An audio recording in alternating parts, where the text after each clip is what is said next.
add whatever, to the questions. Okay. We're also recording this. It's going to stream on YouTube so people can watch it. So I hope that's okay with everyone. All right. Welcome, everyone. It's noon here in the Washington, D.C. area, and it's a sunny, beautiful day. Thank you all for being with us. My name is Ilham Nasser. I'm the director of the Human Development Program at the International Institute of Islamic Thought. The Human Development Program at the International Institute, IIIT, is part of the initiative on advancing education in Muslim societies. We started this program last year in April in 2020, where we invited speakers that would speak, talk, present, and share their research on different topics and themes related to development, related to learning, adult development, youth development, and related to specific theories. But we also presented our own research, which we call the Mapping the Terrain research, part of this initiative that is really focused on advancing education in Muslim society. We call it AIMS. And so if you would like to get more information about our pieces, our research, we will put the link in the chat.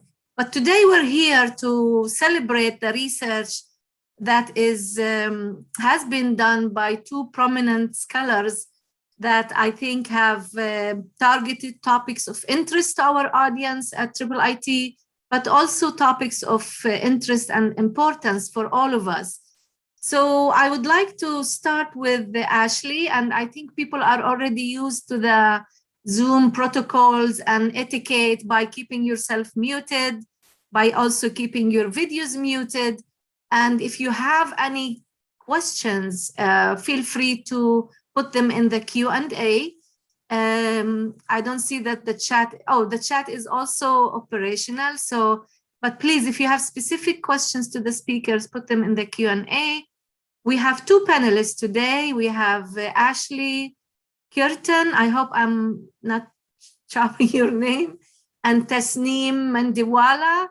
And both of them will speak and present their research. We will start with Dr. Ashley, and I will introduce her bio, followed by her presentation.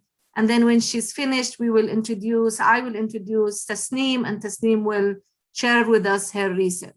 So this is how this is going to work. Ashley's presentation is going to be on refugees, newcomers, parents to the bloc, facilitators and barriers regarding Muslim refugees, parental involvement in Chicago public schools. Ashley comes to us as a provost postdoctoral fellow and lecturer in the School of Education and the Department of Sociology at Johns Hopkins University. She has received a PhD and master's degree from the Crown Family School of Social Work, Policy and Practice at the University of Chicago. She also received graduate certificates in forced migration and refugee studies from the University of Oxford and Northwestern University. Prior to graduate school, she worked as a research associate at Northwestern University Institute for Policy Research, where she implemented and evaluated Check and Connect, comprehensive student engagement intervention, focusing on school completion, social competence among immigrant students in Chicago public school. Ashley served as a community fellow through the U.S. Department of State in Izmir, Turkey, serving as an instructor at a local elementary school. Her research has been published in Urban Education, the Urban Review, and the Journal of Policy Analysis and Management. She will explore the educational and mental health needs and outcomes of refugee and migrant children and youth and their families. She has done that thus far, and her presentation today will focus at the group of refugees and the parents of group of refugees and their involvement in school systems in Chicago. Ashley, welcome again, and thank you so much for being with us. And we will start with your presentation. And please remember, we will make sure each one of you is 20 minutes. You have 20 minutes, allocated 20 minutes, and then we will continue from there. Thank you again, Ashley. Wonderful. Thank you so much. Are you able to see my slides? Okay, awesome. All right, let me do this. So good afternoon. Thank you so much for the introduction. I am excited to connect with all of you in this virtual world. Thank you for taking time out of your busy schedules to attend this talk. And so as stated, the title of my presentation is— Ashley, I'm so sorry to interrupt, but we can see your notes too. I don't know if you want to maximize. Oh no, okay. Yeah. Oh, let's not do that, although it's no secret. Okay, let's do that, thanks. All right, let's try this again. 1 second. Let's see. Let's go through. All right, here we go.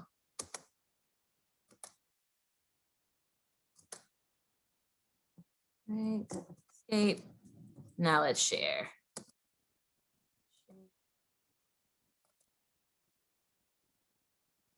Right.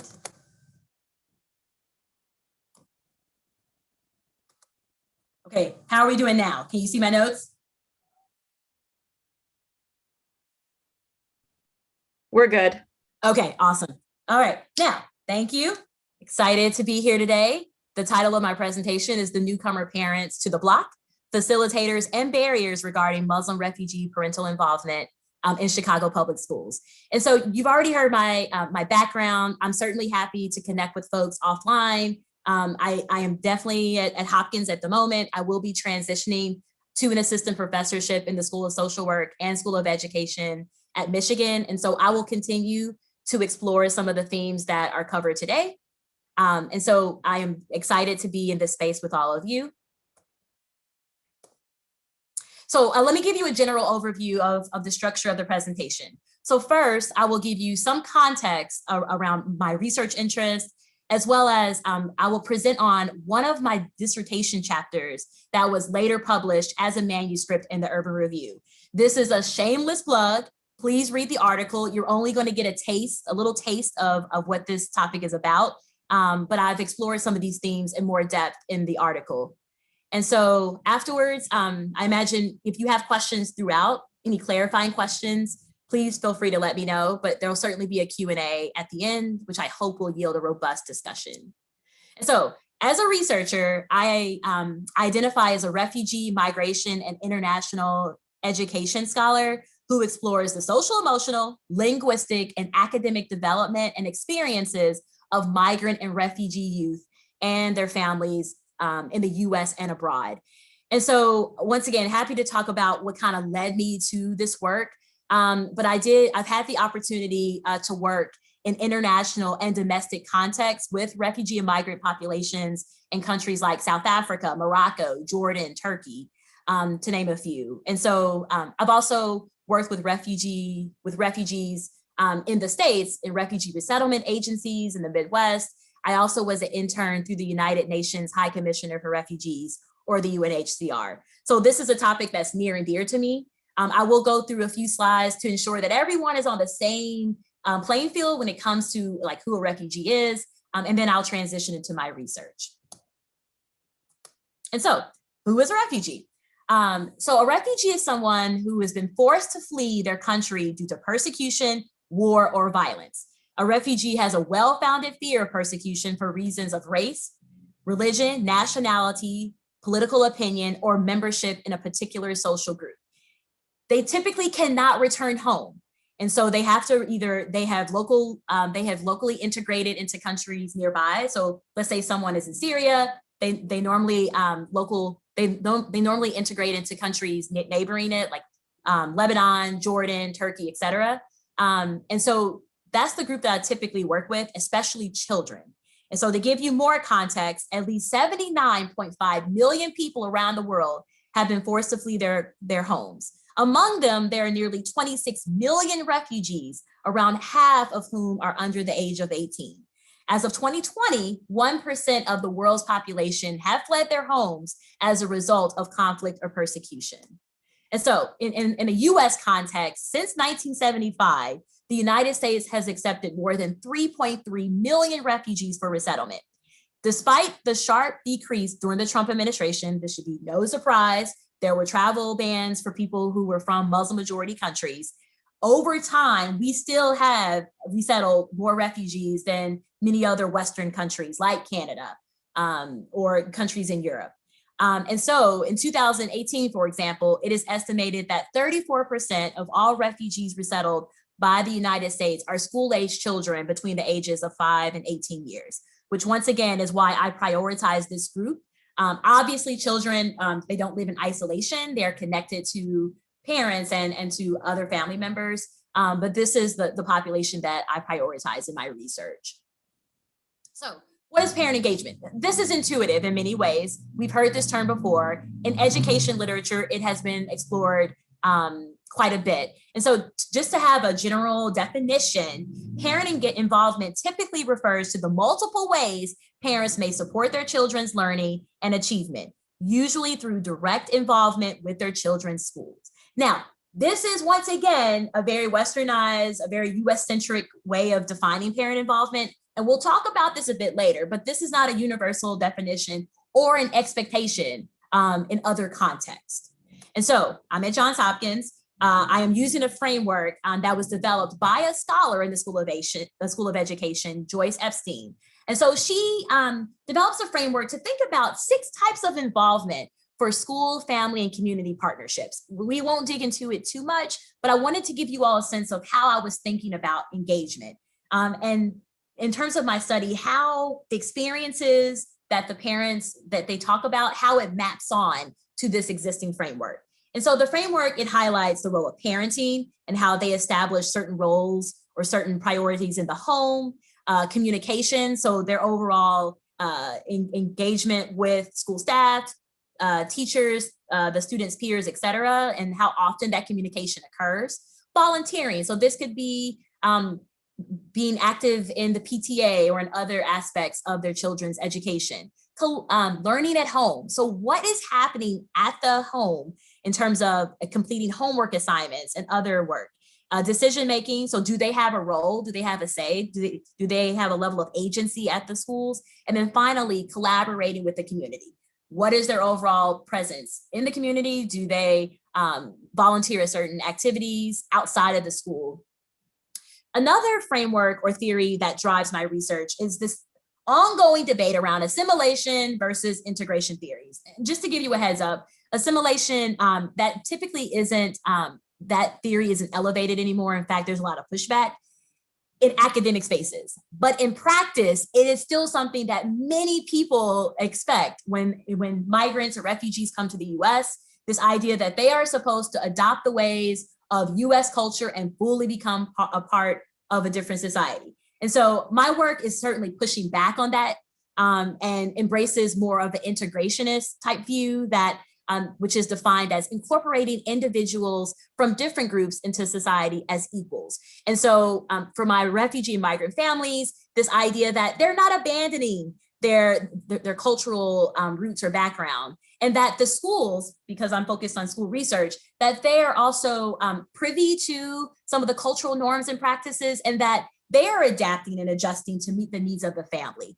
That is the perfect world. That would be the ideal situation. As you can imagine, that doesn't always happen.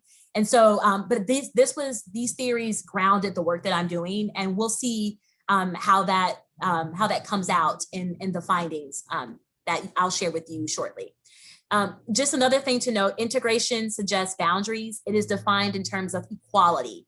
But in this context, equality indicates that a host is obligated to embrace foreign cultures as equal, even when they conflict with the values and traditions of the host. So I wanted to share that context as well.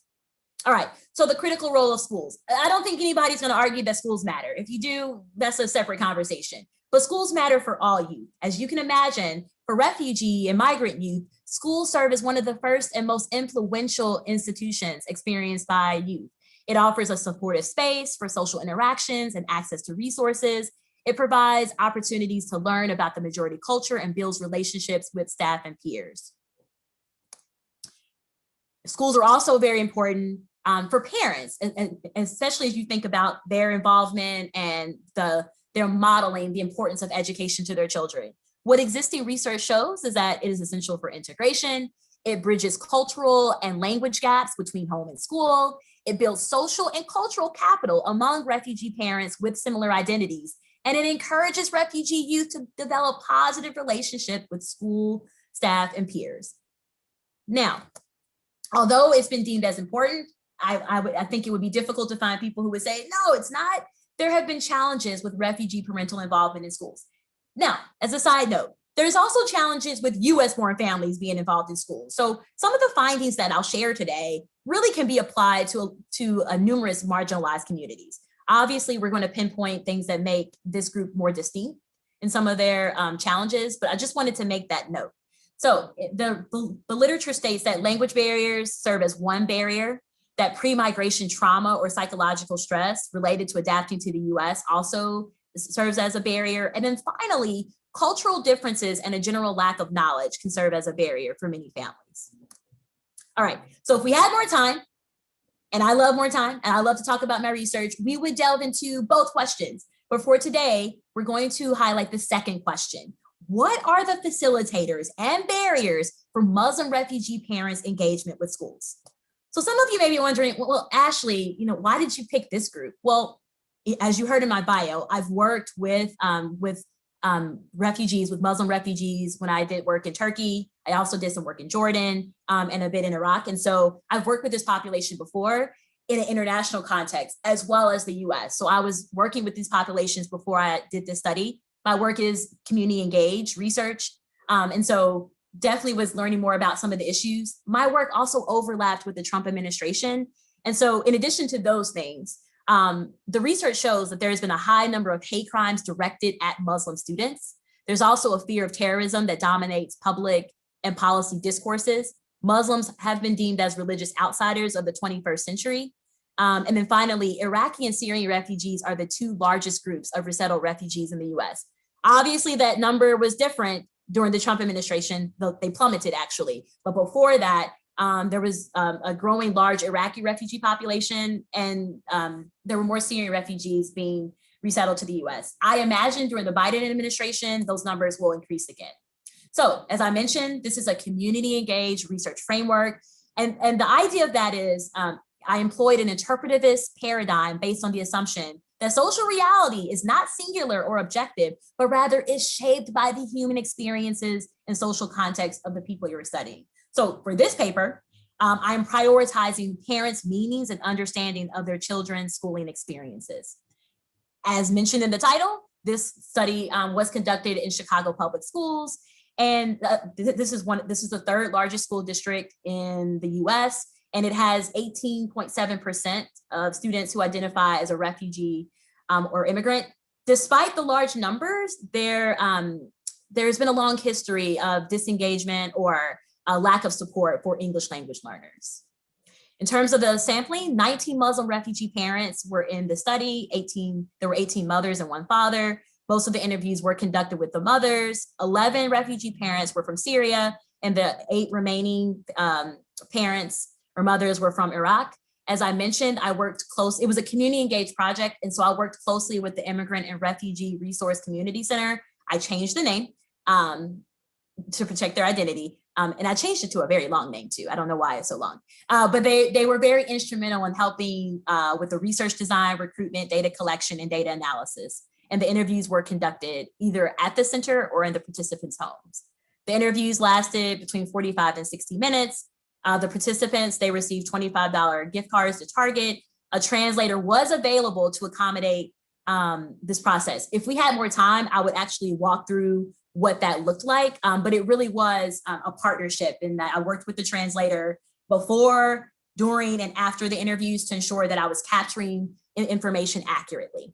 All right, let's get to the good stuff. So in terms of facilitators, the first facilitator, and this shouldn't be surprising, and frankly is probably consistent with a lot of families, is the importance of a welcoming and inclusive school environment. And then the second one is a shared racial, ethnic, I would even say legal status or some familiarity with the plight of refugees was also important, especially if there was a shared identity. So for the first one, in terms of the welcoming and inclusive school environment, an example of this, the principal and school staff at June High School, and usually I go through like where the children and the parents attended, but for the sake of time, I don't have time to do that. But June High School was a more welcoming environment, typically for refugee and migrant families. The principal met with the refugee parents to learn about their individual backgrounds and to anticipate what supports might be needed from the school. So Talora stated, I think the school is good. Even their teachers, I like them. Like one day last year, there was an accident at the school with my son. The school called the ambulance for him and they called me right away. So everyone was involved, even the principal, the assistant principal, the coach, everyone. They calmed me down and they made sure someone could speak to me in Arabic when I didn't understand English. So a welcoming environment was paramount to this family.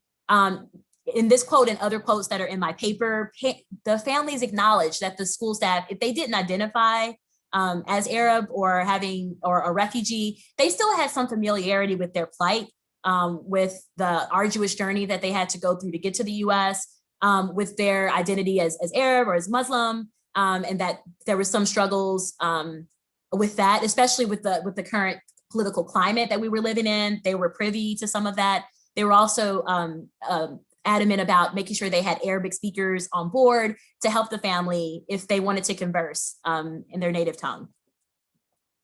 A second one was related to racial ethnic identity with school staff. And so a Syrian mother whose son attended June High School also described how the principal had prior knowledge of the refugee crisis and was also extremely accommodating. So just once again, some of the other quotes that I won't bring up today, some of the school staff identified as Arab or as Muslim, and they also, so the students were able to connect with the school staff in a special way. They didn't feel like they were invisible, and that the school was intentional about hiring school staff that had similar identities as the students. Once again, that's not always feasible. And so some of the schools that couldn't hire people or didn't prioritize that, they definitely made an effort to actually hire people who understood the language and the experiences.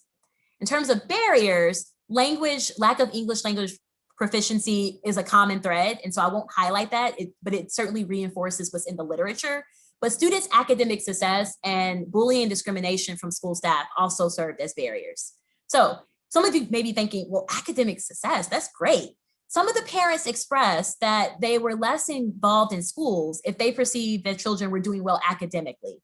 And so this sheds more light on some of the customs and norms that are practiced in other countries. And in this context, in some of the countries I've noted, like in Turkey or Jordan or in Syria. And so schools are just, they serve a different function. And so parent participation may look vastly different or may not be prioritized in the same way, or at least operationalized in the same way. And so one of the parents said, my daughter is doing well in school, mostly A's and B's. She is a good student. She helps out the family. I don't need to go to the school. If she starts performing badly in school, then I will go, but she's good for now. And so all of the parents expressed the importance of education. That was never a question. But in terms of the heightened importance that we put on parent participation in the US and the defined roles that we put on families, it was a departure from what some of the families were accustomed to in their home countries. And so there was typically a departure or some confusion or concern. Now, mind you, the schools may not be privy to that. So if teachers or school administrators are thinking, well, this family just doesn't prioritize education, then as you can see, there's a little disjuncture there.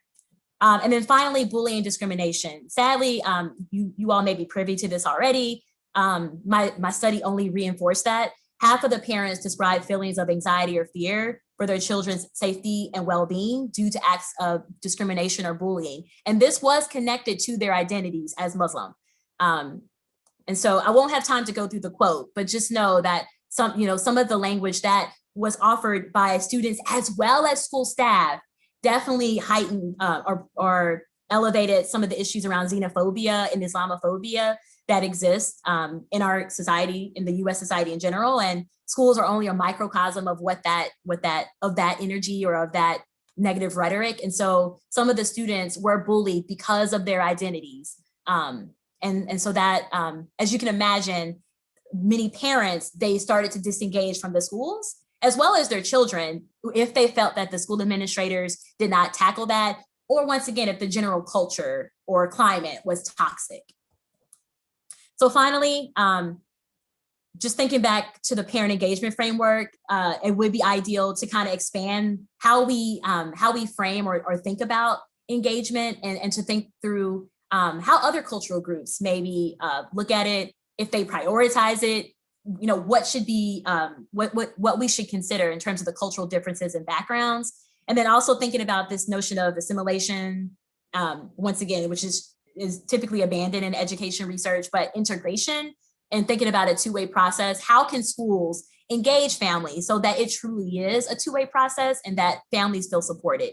And then once again, the facilitators, a welcoming and accommodating school environment is paramount. And then school staff and teachers that have a shared racial, ethnic, religious identity or possess prior knowledge of the migration experiences of the families was important, especially of Muslim students and some of the political and toxic rhetoric and environment that they're experiencing outside of the school and in the school was extremely helpful for families. And then once again, barriers around English language proficiency and their children's academic success. And then once again, the bullying and discrimination committed by children and school staff also served as a barrier.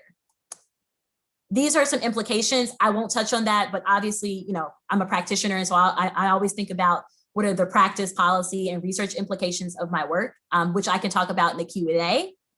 And voila, thank you. I received support from the Fosbeck Fund for Research and Experimentation, Max QDA, and the University of Chicago to support this work.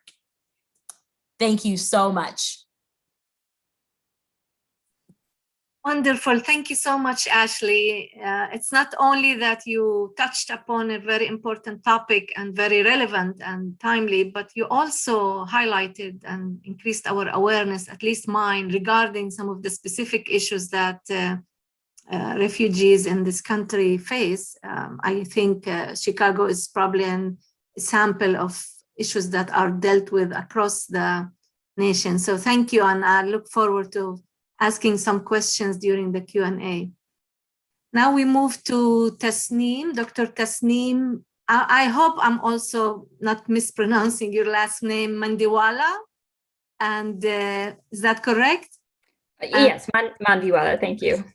Thank you. And Dr. Tasneem is a cultural psychologist and intersectional feminist scholar who earned a PhD in comparative human development from the University of Chicago in 2019. She has an MA, Master's in English Literature from the University of Houston, and a BA in Psychology, Art History, and English Literature from the University of Houston. She has earned a certificate in Gender and Sexuality Studies from the University of Chicago. Her main research areas are the cultural and identity development of minority individuals in the US, with special emphasis on Muslim American women. She views her teaching, research, and professional experiences as modes of activism to raise awareness about marginalized populations in both academic and mainstream audiences. She is also a visual artist and creates pieces that explore the human relationship, constructed and natural spaces. I'm so curious about this part, Tasneem. That's not the focus of today. Today's talk will be about being while becoming, roles of resiliences in young Muslim American women's identity development. Thank you, Tasneem, and the floor is yours. The virtual floor is yours. Thank you so much, Ilham, and thank you, Ashley, for that amazing and super interesting talk. So let me go ahead and share my screen.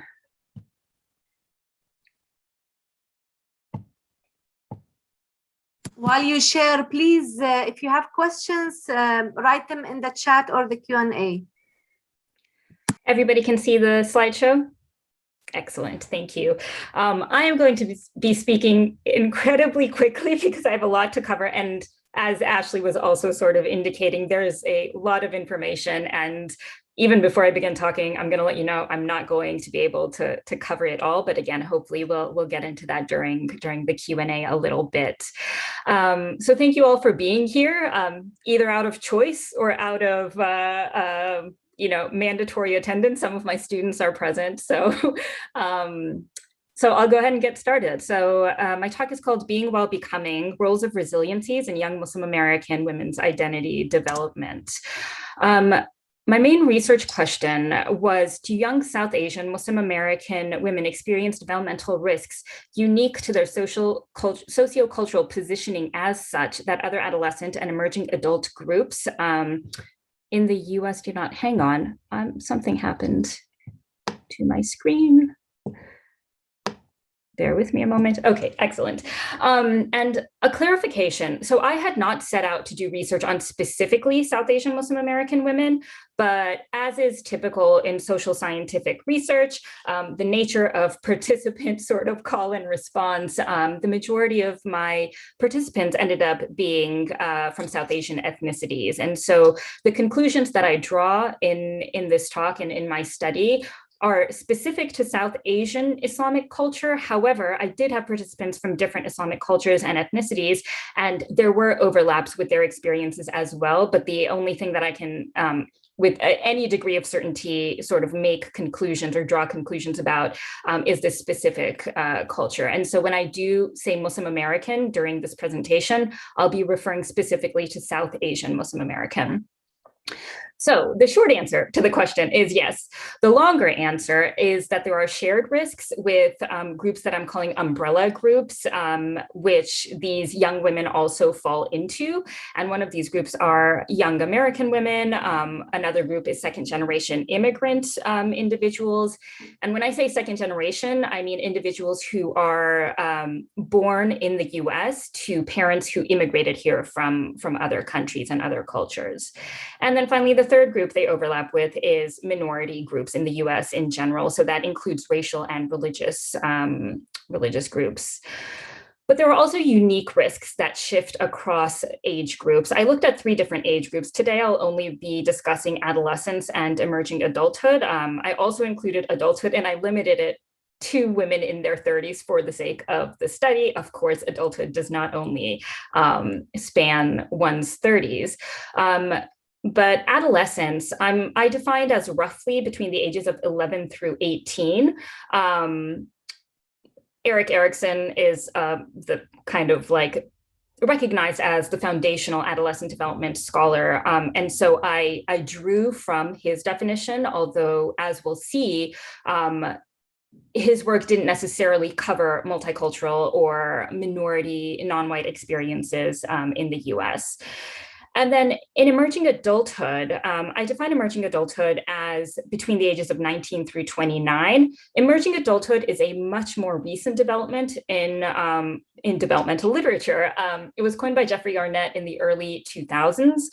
And he himself, as a scholar, recognizes that the majority of the work has been done on white middle class individuals in college settings. And so part of the intent of my work is to question whether or not emerging adulthood is a viable developmental period that we can really apply to Muslim American women, which I found that it was, but B, how the definition of emerging adulthood might shift and how we might define it in new ways.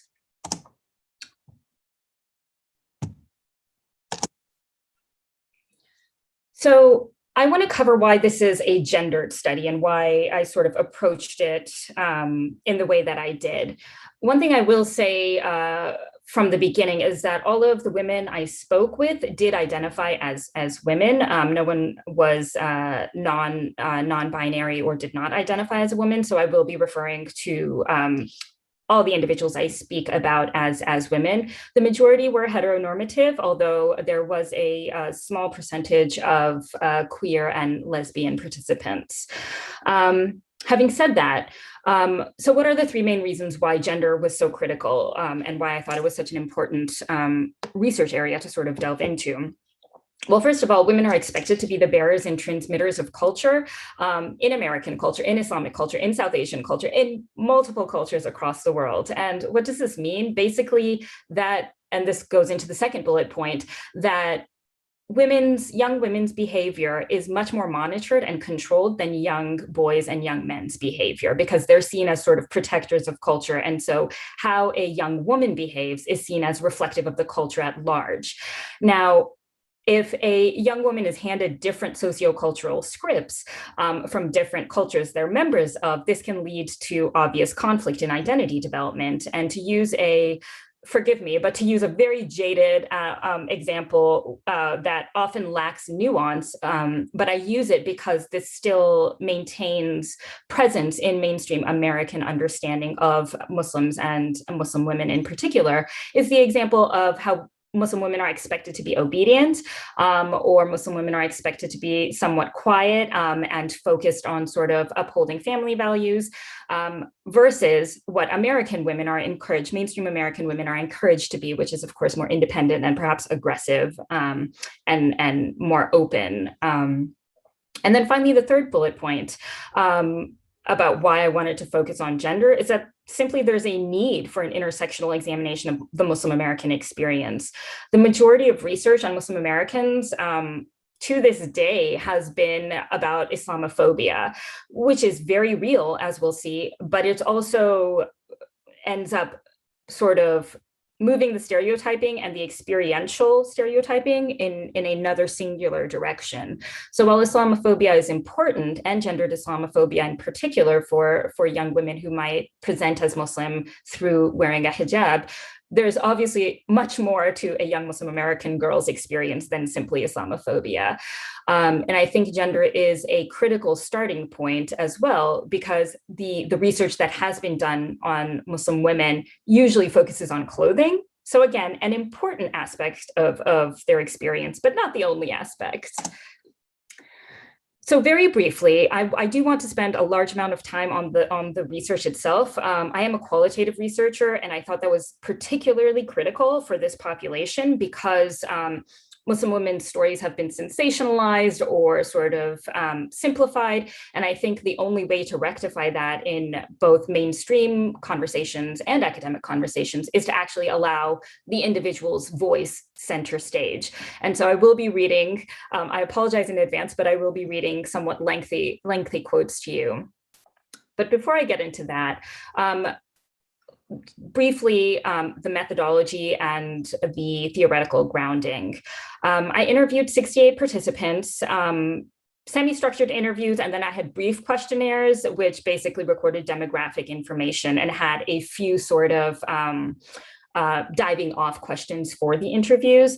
I performed this research between 2014 and 2017. So like Ashley's work, my work also overlapped a little bit with both the Trump sort of campaign process and also the administration itself. I recruited by simply asking for young women who fell in the age brackets that I specified, who I self-identified as Muslim American. That was my only sort of recruiting factor, second generation Muslim American, I should say. So I didn't ask whether or not they wore the hijab. I didn't ask whether or not they attended any particular religious services or anything like that. As long as they self-identified as that, I invited them in and we spoke. So the methodology that my interviews were coded on and sort of the driving force behind the interviews themselves was the phenomenological variant of the ecological systems theory. Not a mouthful at all, right? But for short, PVEST. And this is an incredibly useful theory for, in my opinion, in general, for social scientific work, but particularly when we're looking at a population that hasn't had sort of developmental and identity factors really explored to any nuanced degree. We're not going to go through this entire model that you're looking at right now, but I do ask you to take a look up in the upper left-hand corner where it says vulnerability level, and notice that vulnerability is a combination of risk contributors and protective factors. So it's mutual, it's interacting. And also notice all of these beautiful arrows moving in every direction. Again, don't have time to get into the specifics of this, but what I do want you to take away from this is that this is an interactive, organic process that represents how the individual is essentially alive within a living context. And so the individual is always responding to cues and scripts that they receive from their environment, but they also are responding to that, right? They are also part of that environment. They are also establishing themselves as members of that environment. So let's get into it. Adolescents, what were the risks that we found? As I mentioned, the group overlaps. These are, again, young women between the ages of 11 through 18. So appearance was important to the majority of them. And this is, again, I'm sure many of you know that during adolescence, appearance and school acceptance, which is the next group overlap in terms of risk, is critical during this time. You want to be accepted by not necessarily your parents at this time, but especially by those that you're interacting with at school. And thank you, Ashley, for pointing out how important school is, because that's also relevant here. The next overlap with an umbrella group was the conflict with parental culture. And this speaks to the second generation immigrant group that I was referring to initially. And then finally, the risk factor of being othered or called, quote unquote, weird by your non-Muslim peers or non-immigrant peers. And this is something that is shared by other racial and religious minorities in the US as well. Group-specific risks to adolescence. So the first two that you're looking at are the stereotyping, international political and Muslim womanhood. International political implies what happened was that your non-Muslim peers would end up not associating you with an American identity or a US identity, but rather with an identity that was entrenched somewhere out there in the world, that was exotic, that was unknowable, but that was also somehow dangerous and very directly and explicitly linked to terrorism. Muslim womanhood, which, as you can see from the numbers, what happened more frequently for this population, as might be expected, was this stereotype of, oh, you know, you're actually speaking in class, like you can speak, you're not oppressed, you don't have to obey everybody, you don't have to do this, like that's surprising, you're an actual person, all of these stereotypes that dehumanize a Muslim woman. The third risk was a conflation of religion and ethnicity, not recognizing the difference between those two by non-Muslim peers. Then we had divided life spaces, and the three spaces that these young individuals navigated was school, home, and masjid, or mosque for those who are not familiar. And growing out of this divided life space is the next risk, which is gender roles at home, which were often more pronounced than gender roles at school. For example, a girl's brother might be able to go out at night without their parents really questioning them, without really giving him a curfew, whereas the young woman would be told, oh, you need to be back by 9:30, no questions asked. The next factor was masjid boys and reputation. So these young women did not necessarily entertain the idea of dating at school or dating non-Muslim boys at school. So in some ways that reduced a certain aspect of peer pressure at school. However, they are still experiencing a certain degree of peer pressure at masjid in terms of wanting to maintain a reputation as someone who is not a flirt, because they did see their long-term romantic entanglement in their religious community. So if a young woman is seen as talking to, and literally when I say talking, just talking to a young man on one night and then talking to a different young man on another night, she might be depicted by those same young men as flirts or as quote unquote easy. And that presents a risk to her future potential romantic relationships, i.e. marriage, when she, a few years down the road. And then finally, another challenge that these young girls face is masjid friends, which is essentially just another universe of peer pressure and another universe of judgment, similar to the one that they're facing at school. So here's one of those lengthy quotes. I want to highlight the role of questions in the stereotyping. And so you can see Zainab at the top saying, I mean, you can just tell why they're asking. And so these young girls get accustomed to answering questions. And there was a spectrum of questions that went from genuine curiosity from peers or perhaps strangers, but less frequently from strangers, all the way to sort of the blatant harassment we'll see in this quote. So I'll go ahead and read this to you. This is Nuria said this, and all the names have been changed, by the way, to protect the participant's identity. Nuria said, last week I went to Burlington, which is a department store, and this lady, and I'm not sure if she was not okay or maybe a little bit sick, but she was kind of crazy. She just walked up to us and was like, so why are you buying that tank top? And I was like, I didn't want to answer at first because she doesn't need to know. I just wanted to walk away. But she was like, why are you buying that tank top? Because you guys are wearing the headscarf and all. And I'm like, we can wear it when we're at home. We don't have to dress like this all the time. We can wear what we want when we're at home. She was confused and stuff, so I just wanted to make sure she gets it. She was standing there like, so how are you going to get a husband? And I was like, we have a way. She was kind of confused about that. And I just had to explain everything. And it took like 15 minutes. Plus the way she was asking, it felt like she wasn't even curious. It wasn't a good way of asking. She was like, so you can't do anything with your husband? You can't do anything with anybody before you get married? And I was like, she can't ask that. And my sister's standing right there next to me, and she's like 13. So I don't have time to kind of break down this quote, and I hope much of what is problematic about what this stranger said to this young woman is hopefully obvious. But what I do want to focus on is the tension that Nuria is able to sort of be conscious of here, which is like, I don't want to explain this to you, this woman I have never met before, who is asking this incredibly invasive question.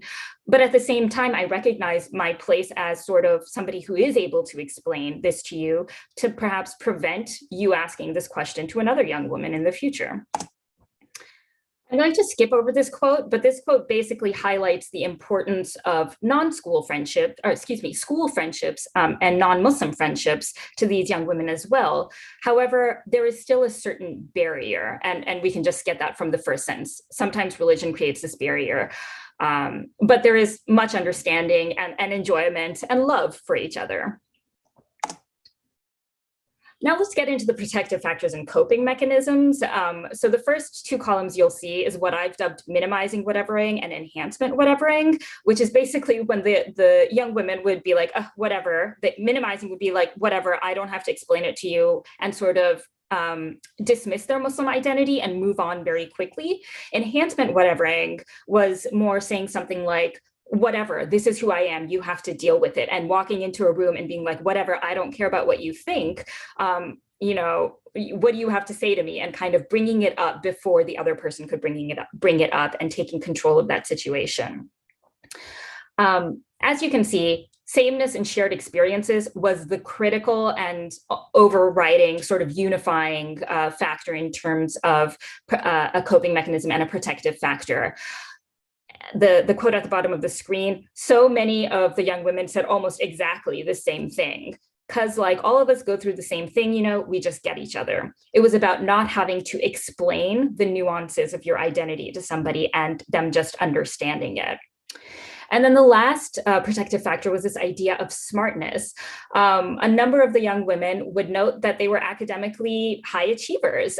It wasn't necessarily an egotistical comment. It was just kind of, yeah, no, I'm really good at school, and this is something that I want to do and that I enjoy. And this becomes important when we get into emerging adulthood. I'm trying to keep an eye on the clock. How am I doing? Are we okay? Okay, I'm gonna try and talk much more quickly.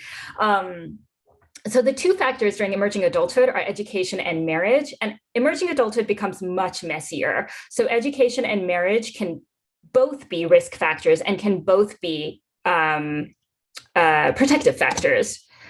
So as you can see here from the numbers, obviously for the same individual, at one point, education was a protective factor, and then it became a risk factor, or vice versa.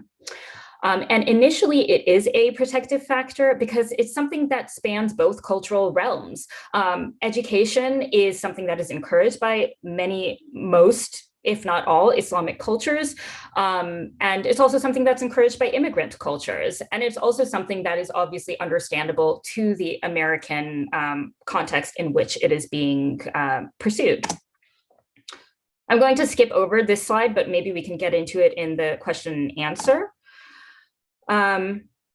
I want to direct you to the end of this quote, which highlights how geography is a risk in terms of not being able to pursue education necessarily far away from your family, and that sort of limiting your educational opportunities in some ways. So Bani, who was 24 at the time I spoke with her, said, "My mom has a really big thing about if you're a girl and you're single, then you should either be with your parents, you either live with your parents, or at least in the same city as your parents, or you're married and you live with your husband. So there's no middle ground. There's no middle ground in her mind." So that's one point of major argument that we had at that time. Let's see, my screen won't go. Okay. And then education can also be kind of used as a coping mechanism after this. And so there's a rationalization of the situation. And Bani, again, that first quote is, "It was for the best. I couldn't have had this kind of experience anywhere else." So in retrospect, it becomes kind of a positive experience. Then we get into the question of graduate education. And the important thing to note is that first bullet point that you're looking at, which is educational tensions increase with age if a woman is unmarried. And again, I'm skipping over some of this in the interest of time. I do want to take a moment to read Sakuma's quote, because this really highlights the very conscious tensions that end up developing. So she says, "Yeah, I feel like I've reconciled some of the Muslim and American pieces of higher education and getting married later in life, or like doing good for your community. I feel like the latter is a value in the Muslim community that I've taken on and want to live by. And in my experience or my perception of South Asian culture, those three things are harder to reconcile: of not being married, of pursuing higher education, of doing something good for the community. It's like, but why? It's a little too superficial for me. I feel like I always have to be looked at. I have to look a certain way. I have to act a certain way. I have to be feminine, whatever that means. And I'm just not into it."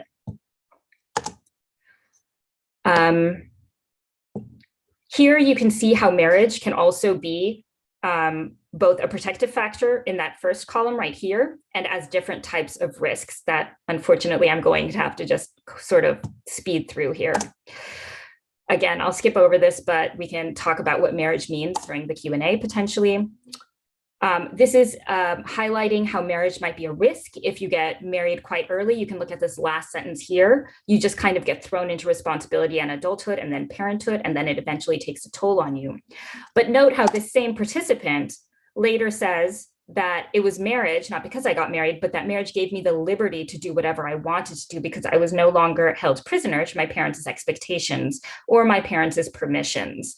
And so this highlights how it can shift for one individual. Again, I'll skip over this. This slide talks about what makes this uniquely Muslim American, and this slide highlights the group overlaps with other minority cultures that might experience similar marriage versus education tensions. And then these are the sort of critical differences. Look at this bullet point in particular as well, the desire for Muslim women to want to be normal, right? And by normal, I mean to want to sort of assimilate, if I can use that term, Ashley, into mainstream American culture to a certain degree. This work has implications for developmental, cultural psychology, and intersectional feminist literatures, because ultimately the question that I'm really trying to pick at is, what does it mean to be a successful adult woman or a person in one's society? And when the answers to this question are different in different cultures, but that one person is members of these different cultures, we end up with individuals in what I have called accidentally powerful positions, because it's the decisions that Muslim women make about their lives, about whether or not to go to school, whether or not to, fight the fight and leave their parents' household, even if they're not married, whether or not to wear a hijab, whether or not to have kids. All of these decisions essentially are going to shape what South Asian immigrant Islam, at least, look like in the US. So thank you, everybody. And thank you, Ilham and Triple IT for having me.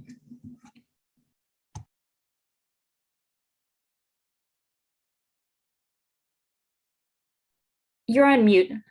Oh, I thought I'm on mute. Sorry. Thank you so much, Tasneem. And there is so much in your presentation that I would like to ask about and bring the different pieces together. I do see that nobody actually put anything in the Q&A, which means I can ask my questions unless people start writing while I ask. So I would like to start with Ashley and to thank you again for all the points you raised. I was wondering about your choice of Muslim versus Arab, and I'm asking specifically because, Iraqi, Syria, people assume that they are Arabs and Muslims, but there may be that they were Kurdish. And I have worked, with Syrian refugees, and I was surprised to know some of them were Kurdish because I couldn't tell, not from the Iraqis, Kurdish Iraqis is a little bit different. So my question is just like semantics. What made you choose to say Muslim versus Arab? And my second question is more on the substance. From my experiences working with parents, I learned that because we don't know what parental involvement, we as immigrants, we as parents sometimes growing up in different places, we don't know what to expect from the school and what to expect to give us back. And do you think that part of this, gratefulness, gratitude, respect to what the school gave these parents, that part of it is that their expectations were minimal as well? Or did you find it to be regardless? Were there some other things other than bullying that they brought up? Yeah, so those are both really good questions. So in terms of the first one, and I didn't share this slide for the sake of time in terms of the inclusion criteria. And so for the families, once again, I was intentional about targeting Muslims because of some of the literature and some of the rhetoric that's used in the U.S. I would argue of many U.S. born families may not really know the differences between like Kurdish and right, at the end of the day, and it's sad, right, that there's a lack of awareness around distinctions. I mean, this question even came up when I mentioned that there were some people from Syria, who are Christian. People were like, wait, what? Right. So that's another conversation, but there is a lot of misconceptions and myths and, around like these particular groups. For the sake of the study, I did narrow it to Muslims because of the current political climate and the perceptions that a lot of US born people have about the groups. And so that was a criteria being so similar to Tasneem. I didn't originally set out for that group. I actually interviewed people who identified as Muslim from various countries. So I had people from Myanmar who were in my sample, who from South Sudan. Like there were people from other countries that were in my sample. I didn't highlight that in today's study, but I decided to narrow it a bit. And this was like a recommendation, but also I thought it would help. Not that they're a monolithic group, right? So someone from Syria and Iraq may have vastly different experiences, different identities, but they were closely related in terms of their regional proximity. And then once again, how US born people may perceive them, once again, not really understanding the distinctions between them. And so that was kind of what grounded or what prompted me to kind of focus on those groups was one, the perception or that they typically get lumped together, or that the general US perception may put them in the same category. And then once again, Muslims being targeted, or there's Islamophobia and xenophobia directed towards this group. So were some of your parents Kurdish, for example? Yeah, so there were. So those were questions that I asked at the beginning of each interview for them to self-identify who they were. And so there were some, but a very small number of families. And then once again, I actually had this really comprehensive chart where I track all that. I didn't share it with you all, but once again, if there are some of you who are interested in some of the in-group differences and commonalities, and I think it's an important question and worthwhile when you start to disentangle, some of their responses and relationship to schools. The second question, I think it's a really good point, and actually that might be a really great theory or a reason why some of the families were disengaged. I know a similar reason, at least a lot of the families mentioned that, in their home countries that, teachers are highly revered and they are seen as the experts on the children and just youth development and education in general. And so they didn't typically ask a lot of questions.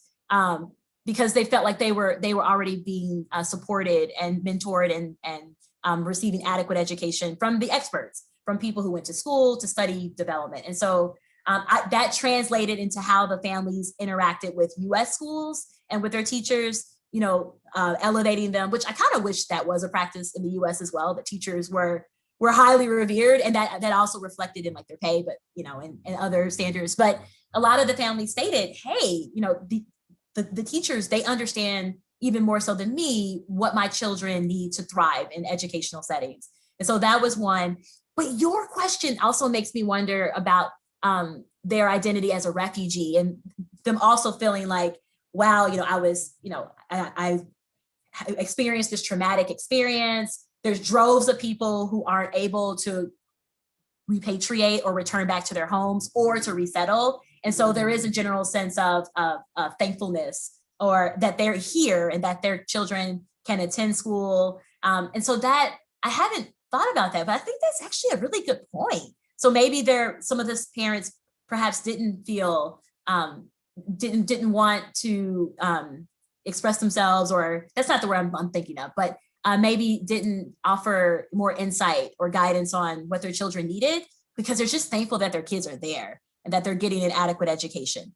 I like that theory. In fact, I like it enough that I'm going to ponder it some more, but that's my initial thought. Wonderful, thank you. And Tasneem, do you have a question for Ashley before I move to my question to you? Not currently. Okay. All right. Thank you, Ashley, for entertaining the two questions. I think they're, you did say you don't have all the, slides and all the study here, but thank you for addressing these two questions. For Tasneem, I was thinking as you went through your presentation, I know that you said a few, the US Muslims in the US is in the hands of women, but I get the feeling Muslim women, at least in your sample, the ones I don't want to generalize, but in terms of the stereotyping, I get the feeling that they get it from the inside and outside circles. The insiders are, looking at them, oh, if you talk to someone, you're flirting.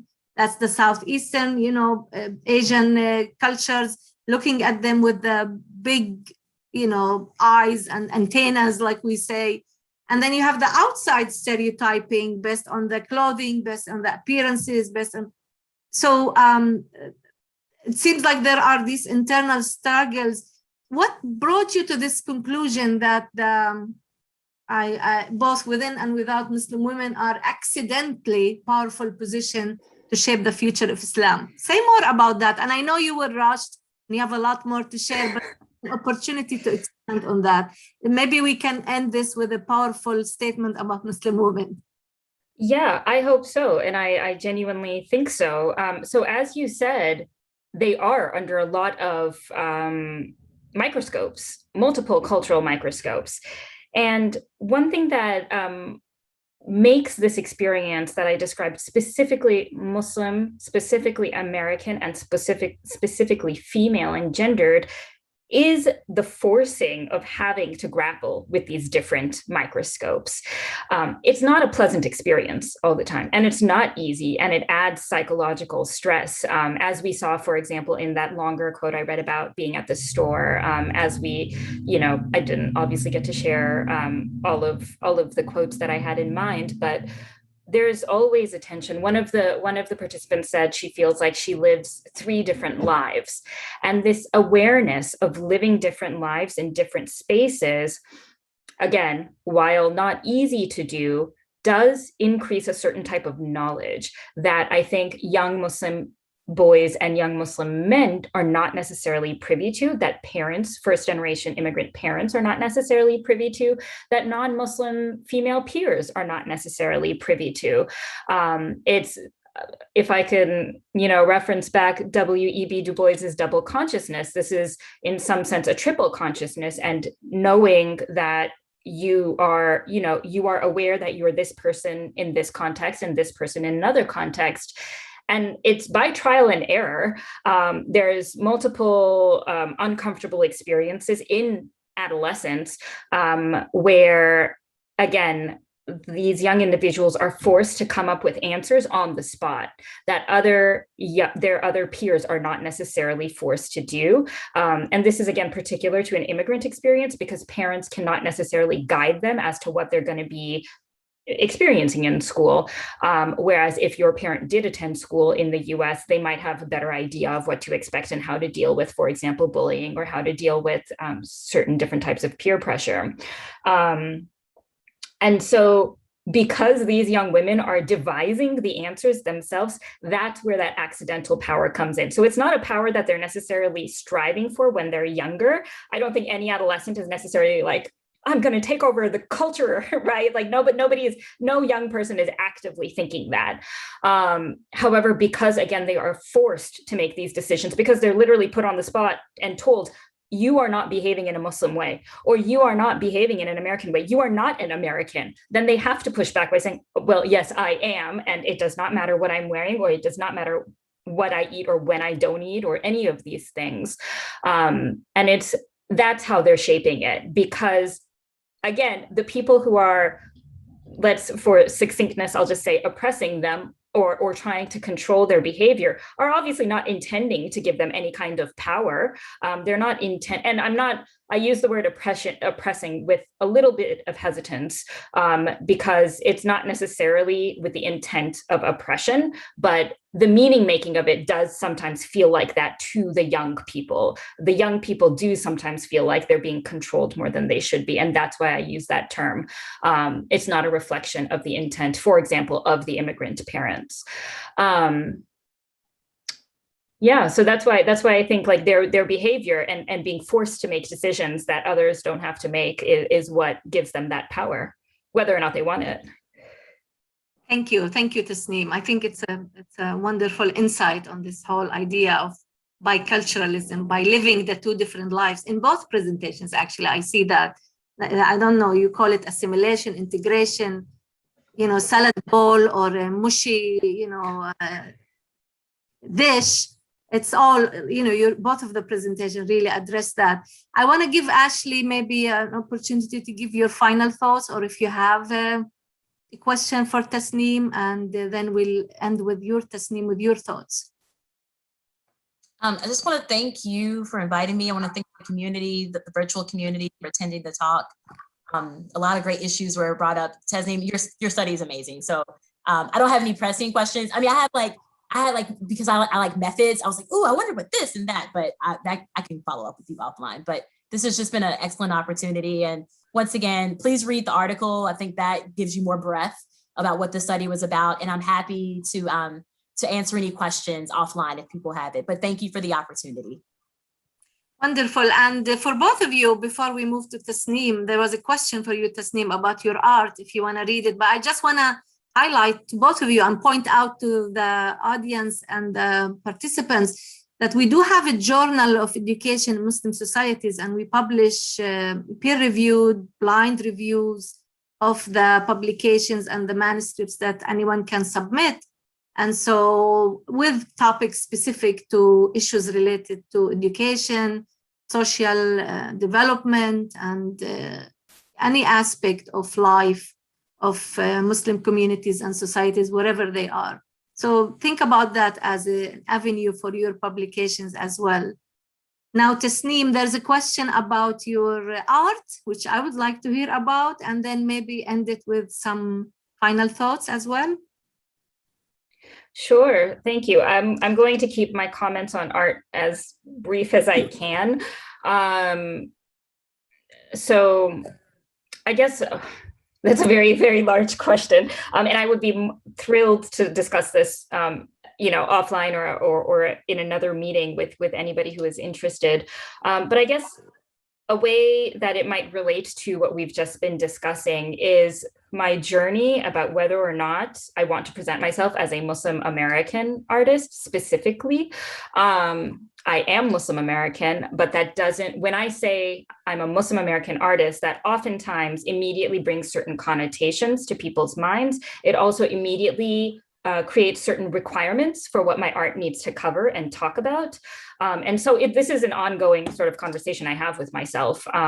So I have made bluntly political and bluntly Muslim and bluntly feminist art, and works that I'm proud of and I stand by. But my current mode of working is a much more abstract and I'll say universal, although that word kind of makes me cringe sometimes, but and it more explores, I explore how we as a human race, as people, as individuals interact with both each other, but also our surroundings. So that includes this contrast that we've created between nature and civilization, quote unquote.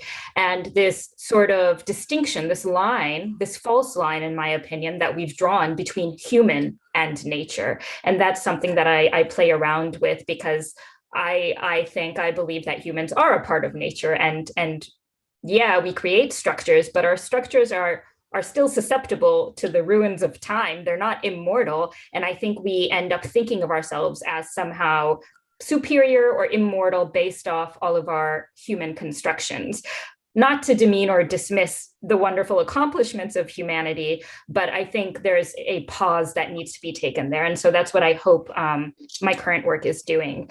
And in terms of concluding thoughts, again, yeah, I want to echo Ashley's gratefulness and thanks to all of the attendees, to you, Ilham, for organizing this, to all of the people behind the scenes, the tech people, Hassan and Salwa, thank you very much.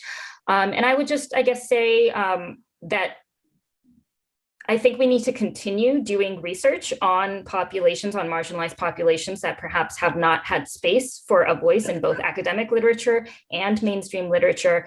But as we do that, to recognize that we ourselves can make errors, we ourselves can perhaps draw conclusions that may not be accurate, and be open to adjusting those conclusions, and be open to recognizing that even though we are we're highlighting certain patterns in certain populations, to always make space for individual difference within those conclusions. So thank you. Very, very true. Thank you so much, both of you. Thank you, Tasneem. Thank you, Ashley, for your time, for your insights. And hopefully we connected you again, both of you, so you could maybe collaborate on some other adventures and research.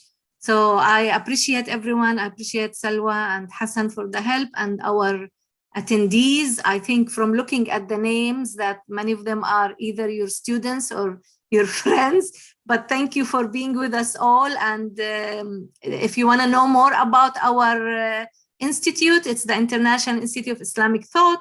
Look at our education and human development programs and publications. And we hope that we can intrigue some of you to come again, attend, present. Just be in touch with me if you would like to present your work, and or recommend someone to present their work, and we can definitely consider that. So, and Tasneem just wrote where you can find her art on Instagram, something like that. Thank you so much, and have a wonderful rest of the day. Take care. Stay safe. Bye. Thank you so much. Thank you very Bye, much. everyone. Take care. Bye. Bye. Bye.